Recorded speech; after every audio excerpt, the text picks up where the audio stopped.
തിരുവിതാംകൂറിലെ ആദ്യ തീവണ്ടിപ്പാത ഔദ്യോഗികമായി തുറന്നിട്ട് ഇന്നേക്ക് 120 കൊല്ലം.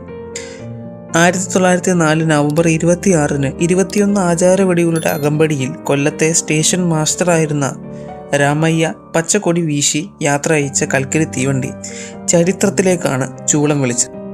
കൽക്കരി വണ്ടി മാറി വൈദ്യുത ലോക്കോ എഞ്ചിൻ എത്തിയെങ്കിലും കടലോര നാട്ടിൽ നിന്ന് തുടങ്ങി ഇടനാട് പിന്നിട്ട് സഹ്യപർവ്വത നിരകളുടെ മടക്കുകളിലൂടെ നീളുന്ന യാത്രയുടെ കാഴ്ച അന്നും ഇന്നും പുതുമ മങ്ങാതെ ഒരേ സൗന്ദര്യം.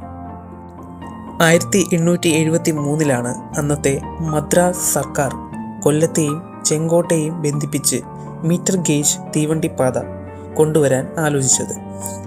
പാത നിർമ്മിക്കാൻ അന്നത്തെ മുഖ്യ വ്യവസായ കേന്ദ്രവും തിരുവിതാംകൂറിൻ്റെ മധ്യഭാഗവുമായ കൊല്ലത്തേക്കാൾ ഉചിതമായ മറ്റൊരു സ്ഥലമില്ലെന്ന് സർക്കാർ മനസ്സിലാക്കി.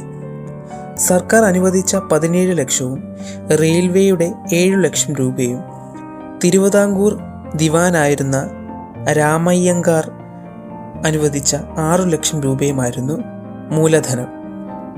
1888 ഉത്രം തിരുനാളിൻ്റെ കാലത്ത് സർവേ തുടങ്ങി. 1900 നിർമ്മാണം ആരംഭിച്ചു. പുഴകൾക്കു കുറുകെ പാലം പണിതും മലനിരകൾ തുരന്ന് തുരങ്കങ്ങൾ നിർമ്മിച്ചും ശ്രമകരമായ ജോലികൾ തീർത്ത് 1902 പാത പൂർത്തിയാക്കി.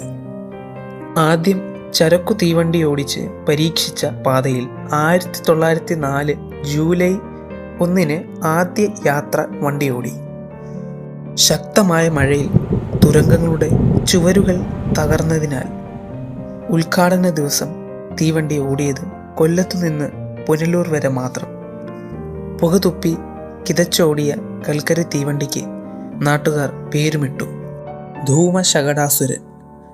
94 കിലോമീറ്റർ നീളുന്ന ഈ പാത ബ്രോഡ് ഗേജ് ആകുന്ന ജോലികൾ ആരംഭിച്ചത് 94 വർഷത്തിനു ശേഷമാണ്. 2010 മെയ് 10-ന് കൊല്ലം മുതൽ പുനലൂർ വരെ 45 കിലോമീറ്റർ ദൂരത്തിൽ ആദ്യ ബ്രോഡ് ഗേജ് തീവണ്ടി ഓടി.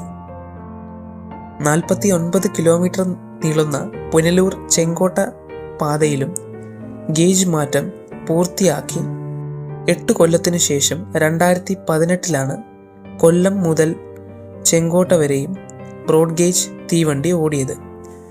കൊല്ലം പുനലൂർ പാതയിൽ ആദ്യ വൈദ്യുത തീവണ്ടി ഓടിയത് 2022 ജൂൺ 9-നാണ്.